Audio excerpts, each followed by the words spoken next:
Chào anh em thợ máy và các bạn nhé. Nay tôi lại gặp thêm vấn đề nữa về chảy dầu chảy nhớt ở bên lốc điện nhé. Cụ thể là chiếc xe trước màn hình đây các bạn. Sau đây tôi sẽ hướng dẫn cho các bạn xử lý làm sao để cho chiếc xe này không bị chảy dầu nhớt ra nữa các bạn nhé.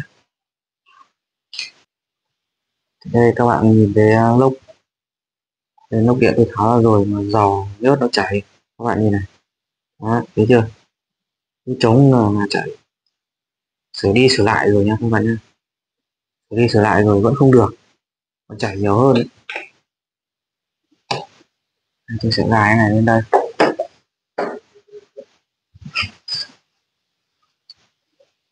Các bạn nhé, đây là cái mâm chặn dầu ở đây, tôi tháo ra như thế này.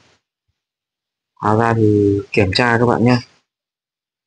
Đây là cái phốt chỉ của cái mâm này. Đấy. Là bị hỏng rồi các bạn nhé. Mà thay rồi, mới thay. Đây các bạn nhìn cái mâm này. Còn cuốn cả chỉ vào đây nữa. Thấy chưa? Cuốn cả chỉ vào đây rồi. Đây. Cuốn chỉ vào rồi vẫn không được các bạn nhé. Một đống chỉ đây. Đây các bạn nhé. Bình thường các bạn tháo ra, các bạn tháo cái gioăng cũ các bạn bỏ đi đúng chưa? Các bạn sẽ lắp cái gioăng mới này vào.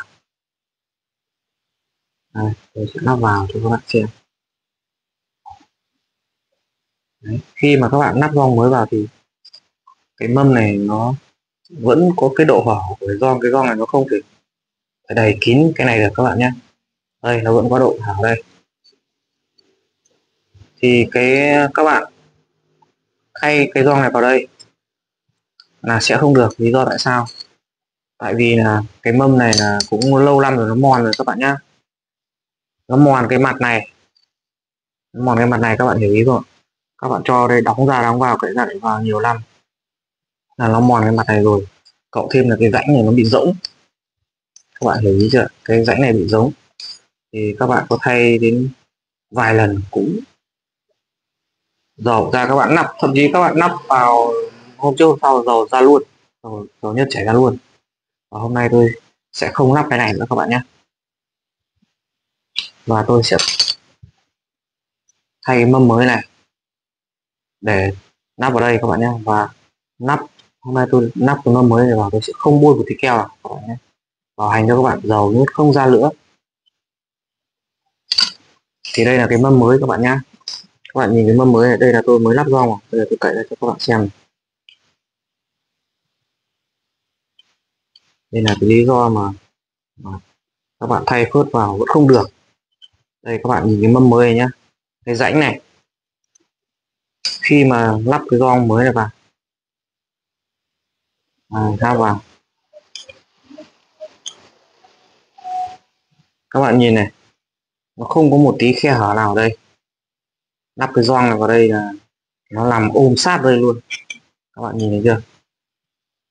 Chứ còn cái này, lắp gioăng vào như thế này, nó có độ hở này, các bạn nhìn cái độ hở này. Đây các bạn nhìn thấy độ hở chưa? Là các bạn có lắp đến 10 lần cũng chẳng được các bạn nhé. Tôi sẽ bỏ cái này đi và tôi sẽ lắp cái này vào. Còn hai cái phốt ở đây, hai phốt này là chúng tôi sẽ lắp vào đây các bạn nhé. Trước khi lắp các bạn bôi cho một ít keo. Nay tôi hướng dẫn cho các bạn làm cái biên điện chiếc xe zin Thái các bạn, bảo hành cho các bạn không ra dầu luôn, không ra tí nào luôn.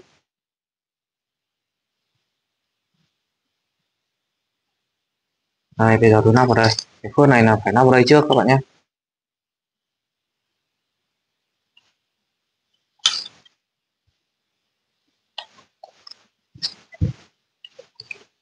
Các bạn ấn bằng tay cũng được, hoặc là các bạn lấy cái kìm như tô vít, các bạn dồn nó vào, cắm nó vào là ok các bạn nhé.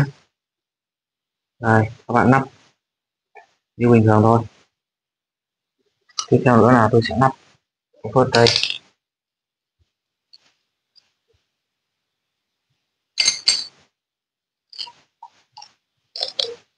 Đây cái phốt là phốt này các bạn nhé.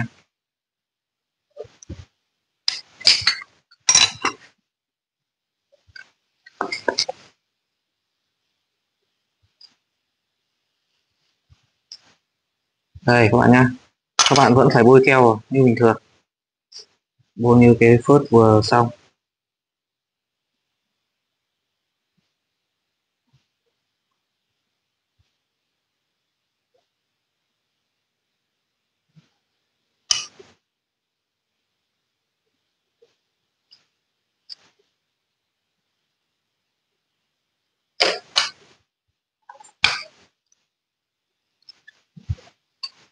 Ấn hai cái này thì dễ rồi, đơn giản rồi các bạn nhé. Quan trọng là khi chúng ta lắp cái bộ này vào kia, xem dầu nhớt nó có ra nữa hay không. Và bây giờ tôi sẽ lắp cái này vào đây. Quay gần một tí này. Đấy nha các bạn nhé, bình thường là chúng ta cho phốt mới vào. Bình thường chúng ta cho phốt mới vào, chúng ta lắp vào đây và chúng ta bôi keo. Bôi keo này, đúng chưa? Nhưng mà hôm nay tôi sẽ không bôi một tí keo nào. Tôi lắp cho các bạn xem, bảo hành cho các bạn luôn các bạn nhé.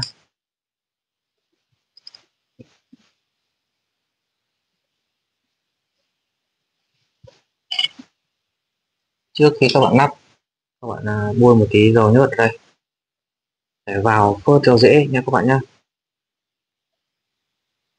Và hôm nay tôi thay cái mâm này là mâm mới nha các bạn, mâm trộn dầu mới nha. Cái mâm cũ không dùng được nữa đâu các bạn nhé, các bạn có thay 10 lần cũng không được. Lý do tại sao mà cứ thay phốt mới mà dầu nó vẫn dỉ các bạn nhé.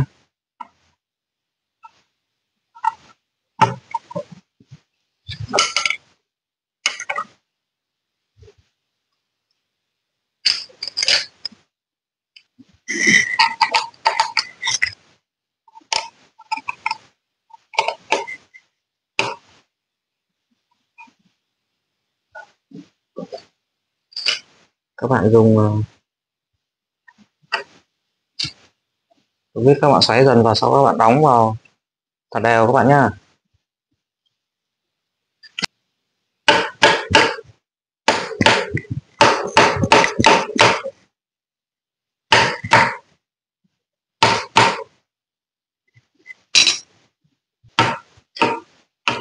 Các bạn vào cái mâm này, các bạn vào nhẹ nhàng thôi nhé, rất là nhẹ nhàng. Sau đó các bạn xoáy, bạn tô vít vào, bạn chắc hai con vít này vào. Khi mà các bạn vặn vào, các bạn không cần dùng vít đóng nữa các bạn nhé. Đóng ra thì chúng ta mới cần vít đóng thôi, dùng búa đóng rồi còn vặn vào các bạn vặn được bình thường chắc là được. Đấy, như vậy là còn cái đĩa ngoài này, đây cái đĩa ngoài tôi sẽ lắp lốt cái đĩa ngoài là xong các bạn nhé. Hướng dẫn cho các bạn cách giải quyết cái vụ mà dầu nhớt nó chảy be bét cả gầm các bạn nhé, dầu chảy be bét cả. Đấy, như vậy là cái phần này là xong, các bạn chỉ cần úp vô lăng vào là ok. Cái đấy tôi không chia sẻ nữa. Tiếp theo nữa là các bạn nhìn vào đây, đây các bạn nhìn vào cái đây là phốt trục nhông con các bạn. Quay gần này. Đây các bạn nhìn, xoay trục thì phốt này nó lại xoay theo, có nghĩa là cái phốt này là vứt đi được rồi các bạn. Đấy, đây nhớt cũng ra qua đây luôn các bạn nhá, nhớt ra qua đây, các bạn tháo cái phốt này ra, các bạn bỏ đây thay phốt mới. Đây là phốt mới, tôi chuẩn bị phốt mới đây rồi. Và tôi sẽ lắp phốt vào. Các bạn lắp phốt, các bạn không được lắp thế này, các bạn phải lắp úp như này mới là đúng. Các bạn hình dung ra chưa? Đây các bạn nhé, cái phốt này thì các bạn dồn rất nhẹ nhàng thôi nhá, các bạn không được dồn vào sâu quá.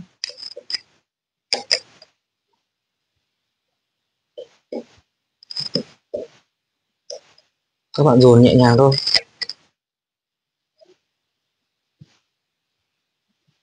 Đây các bạn nha, các bạn lắp vào, các bạn để cho nó cái phốt này bằng đúng cái mét này thôi các bạn nhé. Đấy, thấy chưa, như thế này là đẹp. Cái phốt này vẫn có thể đóng được vào lửa, nhưng mà không nên đóng, bởi vì đóng vào kịch vào trong thì nó sẽ chịu vào cái cốt của vòng bi các bạn nhé. Trong này có vòng bi, các bạn chỉ cần nắp đóng nhẹ nhàng như thế này là ok. Đấy, như cái phốt này là ok các bạn nhé.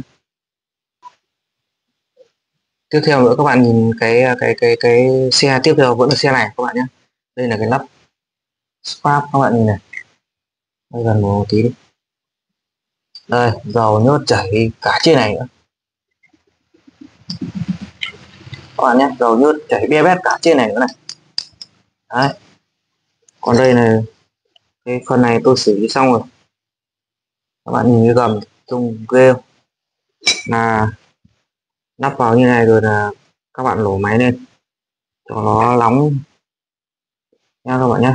Hai cái này thì thay rất dễ, hai cái này nó có cái gioăng, các bạn chỉ cần tháo ra các bạn thay cái gioăng ở bên bên trong cái lắp vào được. Còn hôm nay tôi hướng dẫn cho các bạn xử lý. Nếu như các bạn thay gioăng nhiều lần không được thì các bạn thay luôn cho tôi cái mâm chặn dầu này là ok luôn, không bao giờ bị ra nữa các bạn nhé. Và hôm nay tôi lấy tôi nói rồi là tôi lắp vào, bình thường là tôi bôi keo nhưng hôm nay tôi lắp tôi không bôi một tí keo nào. Cái phốt này rất quan trọng các bạn nhé, mà tôi không bôi một tí keo nào, bảo hành cho các bạn luôn. Như vậy vừa rồi tôi chia sẻ cho anh em cái vấn đề về chảy dầu chảy nhớt các bạn nhé. Bạn nào còn chưa hiểu thì hãy bình luận bên dưới, tôi sẽ trả lời cho các bạn mỗi khi rảnh rỗi các bạn nhé. Các bạn đừng quên like, chia sẻ, đăng ký kênh để ủng hộ chúng tôi có động lực ra video tiếp theo.